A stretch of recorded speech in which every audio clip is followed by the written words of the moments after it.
If you grew up in the 1990s, you weren't just alive. You were there, before the world slipped fully online.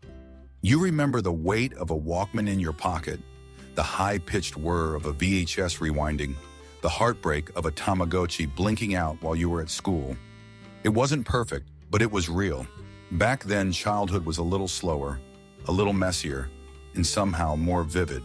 And if you remember it too, then let's rewind the tape and relive what made the 90s feel so alive. The Sony Discman wasn't just a music player, it was a status symbol. If you had one, you remember the ritual: pop in your favorite CD, slip on those foamy headphones, and hold it flat like a tray so the music wouldn't skip. Even with anti-skip protection, a single jolt could throw your song off mid-chorus. Still, the sound was clean, the disc sparkled, and nothing felt cooler than walking down the street with your own soundtrack playing. We didn't stream music. We carried it, babysat it, and felt every note. And for a while, that Discman made you feel like the world had a beat just for you. If you ever found your Tamagotchi blinking lifeless after a long math class, you know the heartbreak. It wasn't just a toy. It was your pet, your project, your problem. You'd sneak it under your desk, press those 3 little buttons like a surgeon, hoping no one noticed. And when it beeped during a quiz, you panicked. Miss a meal, and it'd leave behind a little gravestone on screen. It sounds silly now, but back then, that beep meant something needed you. And when it was gone, well, we learned young how it felt to lose something that depended on us, even if it fit on a keychain. You blew into the cartridge, slapped it into the SNES, and hoped for the best. That static jingle, the flicker of a CRT screen, and the feel of that chunky controller, it was magic. But then came the Nintendo 64, and suddenly Mario wasn't just running, he was leaping into paintings. GoldenEye let 4 friends share one screen and still feel like secret agents. No internet, no patches. Just you, the controller, and the challenge. And when the rumble pack shook in your hands, it felt like the game world reached back.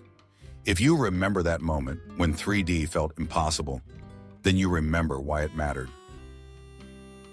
A mixtape started with the click of a cassette, the whir of a spinning reel, and your finger hovering over record. You waited for the perfect song on the radio, then hit it, just in time, or not quite. Maybe the DJ talked over it, maybe the timing was off, but you kept it anyway.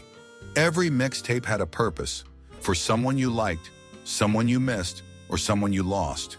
And if you ever gave one away, only to never get one back, you know how much it stung. They weren't just tapes, they were messages in plastic.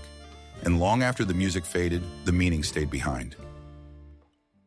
You popped in a VHS tape and heard that soft clunk, the sound that meant movie night was about to begin. Maybe it was rented from Blockbuster or taped off TV with commercials still in. Either way, you had to rewind first, watching the seconds spin backward while the room filled with the hum of the player. The tracking was never perfect, and someone always said, "Don't touch the TV," as you tried to fix the lines. But none of it mattered. The lights were low, the popcorn warm, and the family gathered close. And when the movie ended and the blue screen faded in, you just sat there, wrapped in silence, not quite ready to let it go. The Super Soaker was locked, loaded, and leaking. You pumped it hard, dodged behind a lawn chair, then jumped out with both barrels blasting. Summer had its own kind of battlefield, and this was ours. The bright plastic tanks, the squeal of surprise, the soaking ambushes from little siblings with garden hoses. It was pure chaos. And when your reservoir lid popped off mid-sprint, spilling water down your leg, you didn't stop. You laughed harder. For a few hours, the backyard became something bigger. A world where soaked hair, slippery grass, and the joy of the chase meant summer was really here. And nothing, not even the grown-ups, could touch it. The first time it blinked at you, it felt like magic. Furby moved, babbled, and stared like it understood. Half pet, half alien. You fed it, taught it words, waited for it to learn, and maybe it did. But then, one night, it spoke from a dark bookshelf, unplugged. just eyes glowing, whispering gibberish into the quiet. Some kids threw theirs in the closet, some just stopped sleeping with it nearby. But no one forgot it. Furby wasn't cuddly. It wasn't even comforting. It was strange, alive, and a little too aware. And maybe that's why we couldn't stop watching it, even when it watched us back. You dropped to the blacktop, eyeing a stack of pogs like they were poker chips, one metal slammer in your hand, a crowd forming, and then, thwack, the whole pile exploded. Some flipped, some didn't. That's how winners were made. At recess, these weren't just games. They were high-stakes matches. You'd lose your best pog to a kid you barely knew, then spend the rest of the day trying to win it back. Some of us kept the rare ones hidden. Others risked everything. And when your slammer came down just right, flipping 5 at once, you felt invincible. For one wild year, pogs were power, and we all played for keeps. The click of the wheel, the snap of the shutter, and no idea if the picture would turn out. Disposable cameras weren't for perfect shots. They were for memories on the move. You brought them to field trips, birthday parties, school dances, handed them around so everyone could take a turn. Days later, you'd pick up the envelope, fingers crossed, hoping just one photo came out okay. Most didn't. There were thumbs in the frame, red eyes, heads cut off. But when you flip to the one where everyone's smiling, even if it's crooked, it stuck. Because that blur, that moment, that feeling, it was real. And that's why we kept them. You weren't supposed to rip the tag. That little red heart made it valuable. Beanie Babies weren't just plush toys. They were a craze. Your mom might have bought them as an investment. You kept them lined up by species, by color, by birth date. Some stayed in plastic boxes. Others rode in backpacks like Lucky Charms. We traded them, bragged about them, believed they'd pay for college.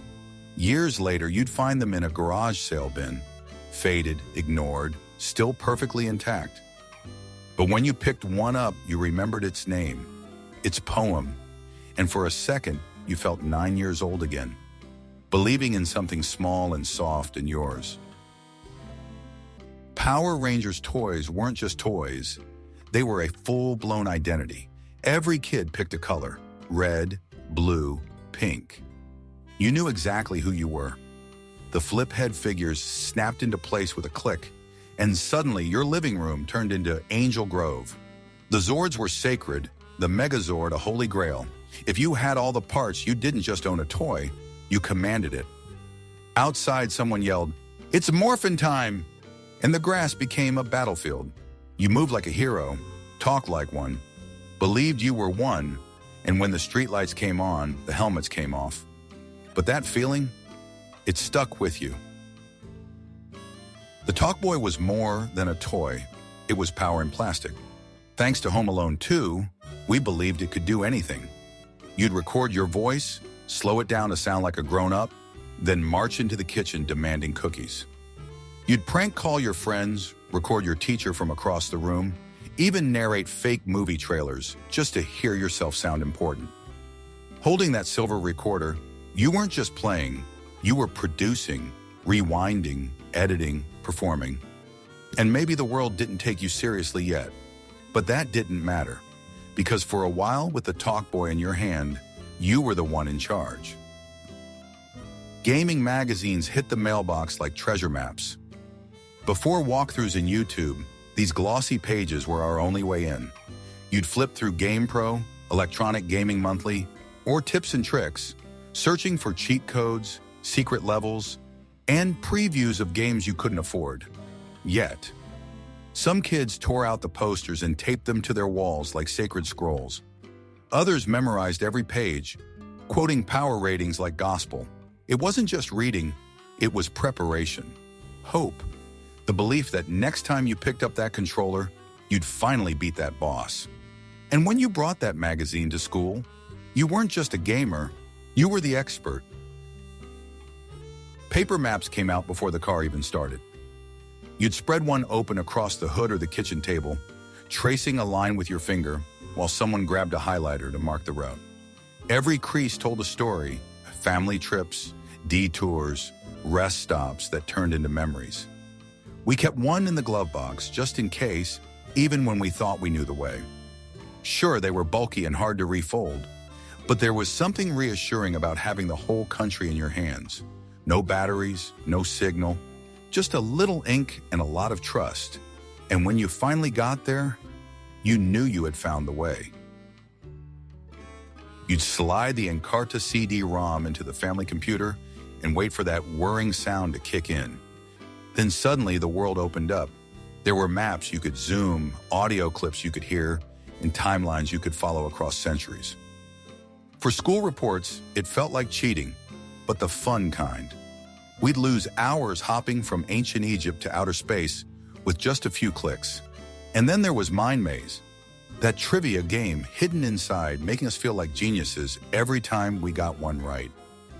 Before Wikipedia, before Google, there was Encarta, and somehow it made learning feel like an adventure. You'd hear that high-pitched beep in the middle of class. Gigapet! Whoa, doggies, Madonna's hungry! Don't upset your Gigapet! Your Gigapet was hungry again. Hanging from your backpack or clipped to a belt loop, that little pixelated screen was a full-time responsibility.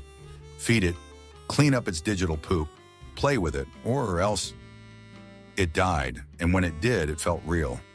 We'd sneak peeks under our desks or trade tricks at recess, acting like tiny parents in a digital world. Teachers hated them, but we loved them like they were alive. Gigapets weren't just toys. They were our first lesson in caring for something that depended entirely on us. There was something enchanting about opening a Polly Pocket, like lifting the lid on a secret world made just for you. Inside those pastel clamshells lived tiny kitchens, bedrooms, even castles, all perfectly scaled for Polly and her pint-sized friends. You could take it anywhere, tuck it into a backpack or pocket, and escape into a story of your own making. Kids would huddle during recess, swapping sets or showing off rare pieces, each one sparking hours of pretend play. For a generation of girls, Polly Pocket wasn't just a toy, it was an entire universe, hidden in plain sight. If you grew up in the 90s, you didn't just watch these moments, you lived them. The toys, the sounds, the weekend rituals. They weren't just trends, they were pieces of who we were. I'd love to hear what you remember, your favorite toy, your weekend tradition, whatever still lives in your heart. Share it in the comments. And if this brought back a smile, like, share, and subscribe for more.